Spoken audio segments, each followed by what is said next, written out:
कपड़े तो हमारे ही उतरेंगे। सवाल ये है कि हम आज के शोधार्थी, आज के लोग इन विषयों पर रिसर्च करना क्यों नहीं चाहते?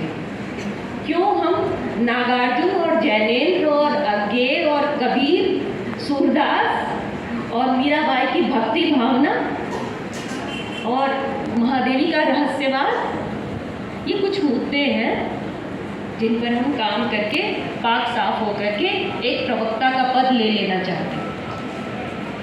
हमें लगता ही नहीं, एक पूरी बड़ी दुनिया ओझल है। क्या आप कल्पना कर सकते हैं महाराष्ट्र के उस फुटपाथ की, जहाँ पर कतार से औरतें खड़ी हैं सांगली टेक्निक के साथ। सांगली एक खास तरीके की टेक्निक है जहाँ पर उनका ग्राहक जब उनको 20 रुपये 50 रुपये में ख़रीदता है और वो कॉन्डोम का यूज़ नहीं करता, तब वो सांगली टेक्निक का इस्तेमाल करती हैं, जिसमें सांप भी मर जाए और लाठी भी न टूटे। क्या आप जानते हैं तमिलनाडु के रास्तों पर छोटी छोटी झोपड़ियाँ बनाई हुई औरतें 50 रुपये के लिए अपना शरीर ट्रक ड्राइवरों को देने के लिए बिल्कुल तैयार है, क्योंकि उन्हें शाम को चूल्हा जलाना है, जिसमें से 10 रुपये उनका पति ज़रूर लेगा पौवा पीने के लिए।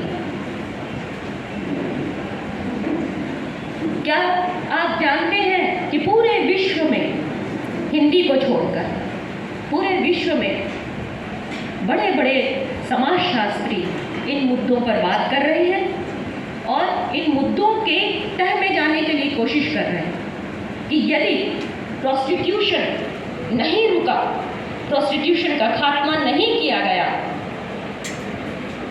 तो गरीबी भी कभी खत्म होने वाली नहीं होगी, रेप कभी खत्म हो नहीं सकता।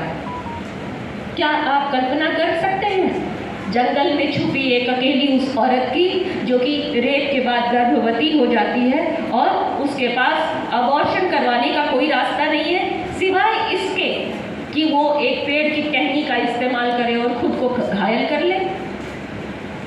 ये हम नहीं जानते, जानना भी नहीं चाहते। स्त्रियों के बारे में पुरुष नहीं जानता। और सच बात यह है कि स्त्रियां भी जिस खाए अघाए वर्ग के हम हैं, उस खाए अघाए वर्ग को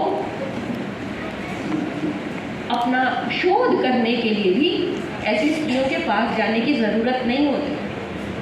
हम में से कितने लोग जानते होंगे सोनागाछी का नाम, लेकिन कितने लोग ये सोचकर उनके पास गए कि बताइए आपको क्या दिक्कत है कि आपके साथ एक आदमी 8 साल तक रहता है, आपसे 3 बच्चे पैदा करता है और उसका मन भर जाता है, तो आपको बहुत सारे रोगों के साथ छोड़कर चला जाता है।